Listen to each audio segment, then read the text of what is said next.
Pası, bomboş pozisyon. Fenerbahçe tarafı. Пред само 3,5 години со голот на Никола Глегоров Вардар ја испише историјата, го завери пласманот во групната фаза од Лигата на Европа. По само 3,5 години денешниот Вардар воопшто не е ниту налик на оној тим кој имаше европска есен. Денес црвено-црните ги преживуваат своите најтешки денови. Се поставува прашањето дали клубот ќе преживее. Пари нема, управа нема. Единствено тие се уште ги немаат почната подготовките за втори дел од сезоната.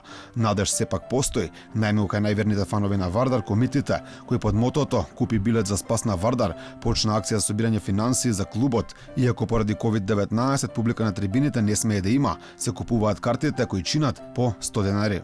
Имаме можност да напишеме нови славни страници од историјата на црвено-црниот свет. А за тоа да го направиме, потребно е да направиме само еден мал чекор, да купиме билет на еден надпревар каде игра нашиот Вардар.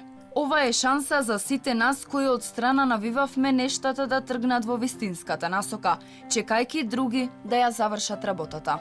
Покрај фановите, кон овој повик се приклучуваат и многу други, дел поранешни тренери и фудбалери, дека купиле билети се пофалија Филип Петковски и поранешниот капитен на Вардар Бобан Гранчаров. Повик за приклучување кон акцијата пристигна од Бразил, пораки за поддршка испрати Вардаровата легенда Вандер, но и Дејлсон. Комитите се надеваат дека овие црни денови ќе поминат, дека клубот повторно ќе биде добро познатиот силен Вардар. Билети се купуваат, се повикува секој оној кој може да купи, за на трибините повторно да има онаа добро позната, препознатлива, победничка атмосфера.